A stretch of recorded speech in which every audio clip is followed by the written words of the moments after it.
नमस्कार, सुप्रभात। समय हो चला है आज की 10 बड़ी खबर जानने का। भारतीय टीम के ऐलान पर प्रियंका चतुर्वेदी का फूटा गुस्सा। एशिया कप 2025 के लिए मंगलवार को भारतीय क्रिकेट टीम का ऐलान किया गया, जिसके बाद राजनीतिक गलियारों में टकरार बढ़ गई है। शिवसेना की सांसद प्रियंका चतुर्वेदी ने इस घोषणा पर तीखा विरोध जताते हुए कहा कि अब बीजेपी के cheerleader Bharat Pakistan match देखने के लिए दुबई जाएंगे। उल्लेखनीय यह है कि 14 सितंबर 2025 को दुबई इंटरनेशनल स्टेडियम में भारत और पाकिस्तान के बीच अहम मुकाबला खेला जाएगा। प्रियंका चतुर्वेदी ने सोशल मीडिया पर लिखा, ऑपरेशन सिंदूर को भुलाया जा सकता है, लेकिन जब तक बीसीसीआई इस मैच से अपनी कमाई करता रहेगा यह शर्मनाक ही रहेगा। उन्होंने बीसीसीआई पर पाकिस्तान के साथ क्रिकेट मैच आयोजित करके मुनाफा कमाने का आरोप लगाया है। प्रियंका ने एक अन्य पोस्ट में कहा कि पाकिस्तान की हॉकी टीम ने भारत में आयोजित एशिया कप हॉकी मैच की नजरअंदाज किया है। वहीं हमारी बीसीसीआई एशिया कप क्रिकेट के लिए टीम घोषित कर दोनों के बीच क्रिकेट मैच जारी रखने के लिए बेहद उत्सुक है। पहलगाम में शहीदों के परिवार के साथ विश्वासघात है, जिसकी कल्पना भी नहीं की जा सकती। प्रियंका चतुर्वेदी ने संसद में भी इस विषय को उठाया था।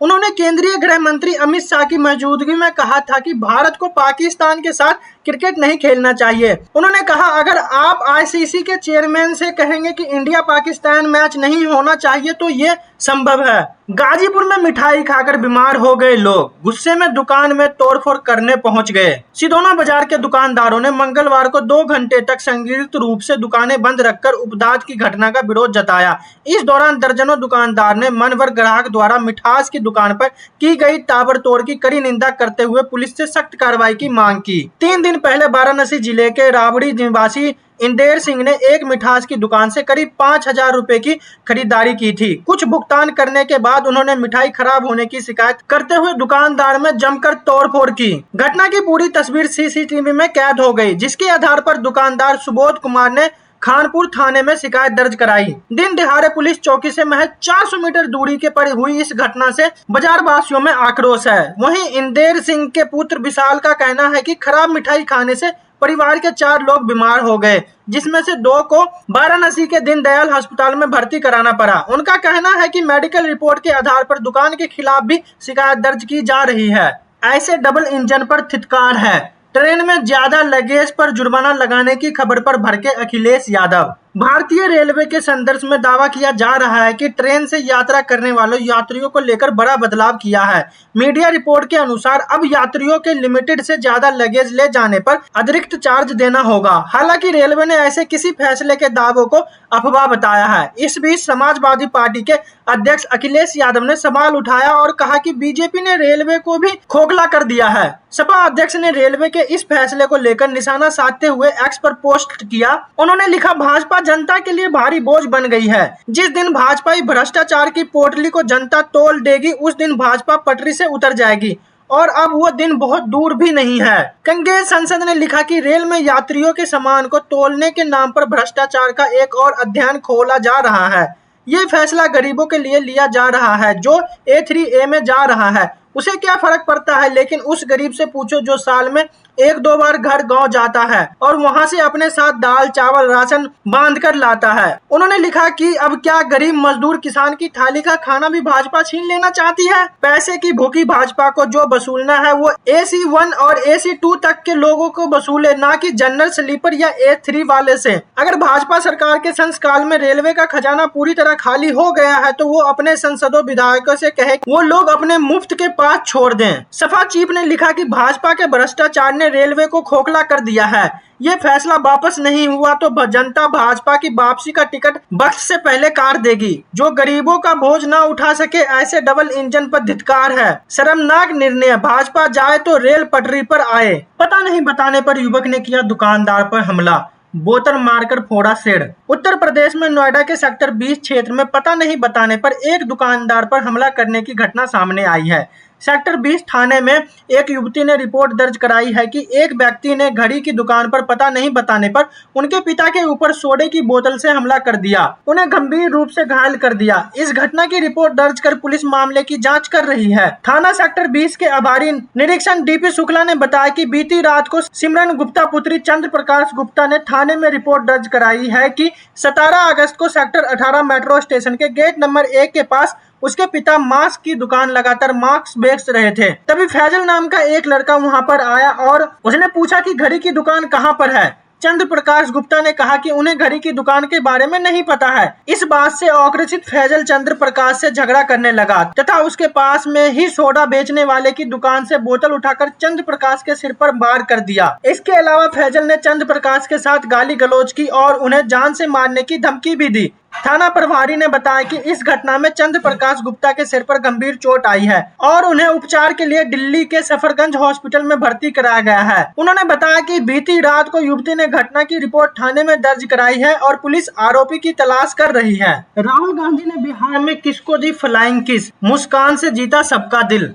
लोकसभा में नेता प्रतिपक्ष और कांग्रेस सांसद राहुल गांधी के नेतृत्व में बिहार में वोटर अधिकार यात्रा चल रही है, जिसमें वो रोजाना अलग अलग जिलों में जाकर लोगों से मिल रहे हैं। इसी कड़ी में नवादा पहुंचे राहुल गांधी ने एक बार फिर अपने अनोखे अंदाज से सबका ध्यान खींच लिया। भारतीय जनता पार्टी के समर्थकों ने वोटर अधिकार यात्रा के दौरान जब राहुल गांधी मुर्दाबाद के नारे लगाए तो राहुल गांधी ने न केवल अपनी गाड़ी रुकवाई बल्कि बीजेपी समर्थकों की ओर मुस्कुराते हुए उन्हें फ्लाइंग किस देकर सबको चौंका दिया। राहुल गांधी के इस अनपेक्षित प्यार भरे जवाब ने नारे लगाने वाले बीजेपी समर्थक को भी शांत कर दिया और उनके चेहरे पर मुस्कान बिखर गई। कांग्रेस नेता की इस दिलचस्प प्रतिक्रिया ने न केवल माहौल को हल्का किया बल्कि बीजेपी कार्यकर्ताओं के जोश को भी ठंडा कर दिया। 2023 के मध्य प्रदेश विधानसभा चुनाव में 27 से ज्यादा सीटों पर हुई वोट चोरी, कांग्रेस ने लगाए सनसनीखेज आरोप। मध्य प्रदेश विधानसभा के नेता प्रतिपक्ष उमंग सिंगार ने आरोप लगाया कि सूबे में 2023 के विधानसभा चुनाव के दौरान 27 से ज्यादा सीटों पर वोटों की चोरी हुई।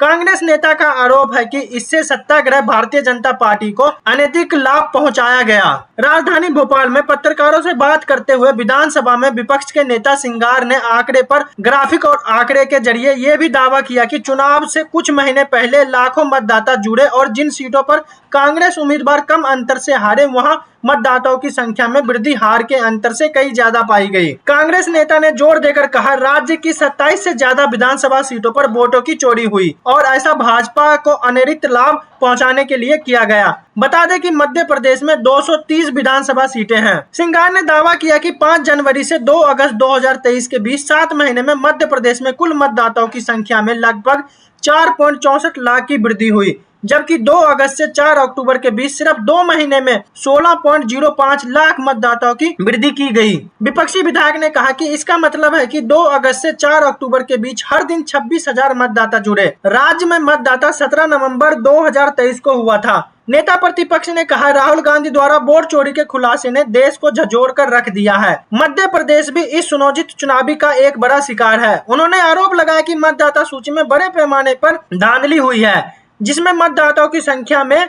वृद्धि की गई और डुप्लीकेट वोटर आईडी कार्ड शामिल किए गए। सिंगार ने कहा कि मध्य प्रदेश राज्य चुनाव आयोग ने 2 दिसंबर 2022 को एक आदेश जारी कर मतदाता सूची में 8,51,564 फर्जी और डुप्लीकेट एंट्री को हटाने का निर्देश दिया था, लेकिन किसी भी जिला अधिकारी ने विलोपन रिपोर्ट सार्वजनिक नहीं की। उन्होंने दावा किया कि सूचना के अधिकार के माध्यम से भी संबोधित आंकड़े उपलब्ध नहीं कराए गए। कांग्रेस विधायक ने चुनाव आयोग से अंतिम मतदाता सूची पर रोक लगाने, प्रतिक्रिया मतदाता सूची पर सभी राजनीतिक दलों के हस्तक्षेप लेने और चुनाव प्रखंड होने का किसी भी तरह के बदलाव से बचने की मांग की है। सिंगार ने चुनाव आयोग से मतदाता का पूरा डेटा मशीन पाठ्य पर रूप में जारी करने और पीडीएफ ईमेल के द्वारा भेजने के लिए अनुरोध किया, ताकि सूची की स्वतंत्रता की जांच की जा सके। रूस से तेल खरीदता रहेगा भारत, ट्रंप की 25% टैरिफ धमकी के बावजूद इंडियन ऑयल फैसले पर कायम। सरकारी तेल company Indian oil corporate limited ने रूस से कच्चे तेल की खरीद को लेकर बड़ा फैसला किया है। कंपनी ने सोमवार को कहा कि चालू मिसाई में रूस तेल आयात जारी रहेगा। हालांकि ये निर्णय कंपनी की आर्थिक स्थिति पर निर्भर रहेगा। कंपनी ने यह भी बताया कि अब रूसी तेल पर मिलने वाली छूट घटकर केवल 1.5 से $2 प्रति बैरल रह गई है, जो पहले की तुलना में काफी कम है। इंडियन ऑयल का यह फैसला ऐसे समय में आया है जब अमेरिका द्वारा भारत पर टैरिफ लगाने का खतरा बना हुआ है। पूर्व राष्ट्रपति डोनाल्ड ट्रंप पहले ही चेतावनी दे चुके हैं कि यदि भारत ने रूस से कच्चे तेल की खरीद जारी रखी तो उसे 25% अतिरिक्त टैरिफ का सामना करना पड़ सकता है। भारत भारी मात्रा में रूसी तेल खरीद रहा है और उसे मुनाफे पर खुले बाजार में बेच भी रहा है।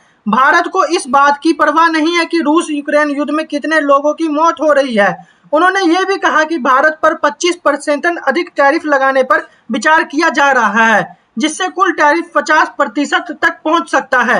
हालांकि ट्रंप ने यह भी जोड़ा है कि इस पर फैसला लेने के लिए उन्हें 2 से 3 हफ्ते का समय चाहिए। इंडियन ऑयल ने जानकारी दी कि वित्त वर्ष 2026 की पहली तिमाही में उनके कुल कच्चे तेल आयात में रूस का हिस्सा 24% रहा, जबकि 2025 में यह 22% था।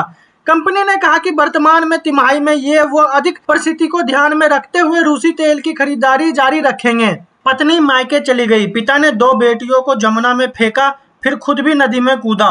उत्तर प्रदेश में जालौन जिले के जमलपुर के पास यमुना नदी में बीते सोमवार एक चौंकाने वाली घटना हुई। पिता ने अपने 2 बेटियों को नदी में फेंक दिया और इसके बाद खुद भी नदी में कूद गए। तीनों के बारे में फिलहाल खोज जारी है। मिली जानकारी के मुताबिक घटी घटना जगमनपुर जूहिका पुल के पास जमुना नदी पर सोमवार की सुबह हुई। आरोपी व्यक्ति का नाम रंजन बताया गया है। वो गुजरात में पेंटिंग का काम करता था और कुछ महीने पहले रामपुरा से मटेपुरा गाँव आया था। रंजन ने अपनी 4 वर्षीय बेटी और 2 वर्षीय बेटी को क्रमबद्ध रूप से नदी में फेंक दिया। सबसे पहले बेटी सुनैना वहां यह सब देखकर भाग गई। बड़ी बेटी सुनैना ने राहगीर को पूरी बात बताई, फिर उन्होंने पुलिस को सूचना दी। सूत्रों के मुताबिक पत्नी श्रद्धा कुमारी से झगड़े के कारण रंजन ने ये कदम उठाया। पत्नी अपनी तीनों बेटियों को पति के पास छोड़कर मायके चली गई थी। बच्चों की लालन पालन के बारे में परेशान रहने की वजह से उसने ये घटना को अंजाम दिया। अखिलेश यादव ने योगी सरकार को घेरा, कहा अमेरिकी टैरिफ की वजह से कारोबारियों पर मंडरा रहा संकट। समाजवादी पार्टी के अध्यक्ष अखिलेश यादव ने योगी सरकार के वन डिस्ट्रिक्ट वन प्रोजेक्ट योजना को निशाना साधा है।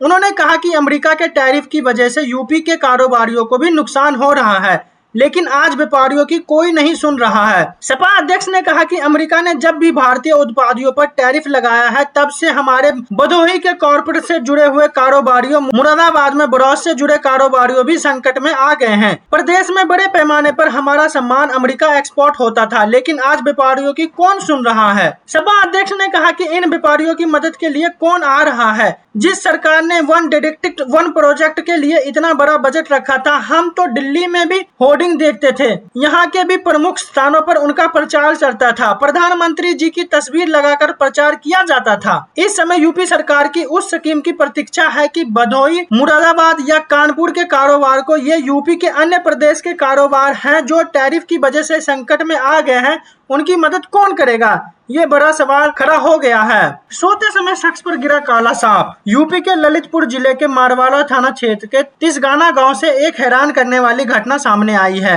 ये 32 वर्षीय युवक गोविंद अपने घर में लेटा हुआ था, तभी उस पर अचानक एक काला सांप गिर पड़ा। सांप उसके हाथ में लिपट गया, जिससे गोविंद घबरा गया, लेकिन उसने हिम्मत नहीं हारी। बताया जा रहा है कि गोविंद जब बिस्तर से उठ रहा था, तभी ये हादसा हुआ। अचानक सांप उसके ऊपर गिरा और हाथों में लिपट गया। डर के बावजूद गोविंद ने सांप का मुंह कसकर पकड़ लिया और करीब आधा घंटे तक उसे अपने हाथों से दबाकर रखा।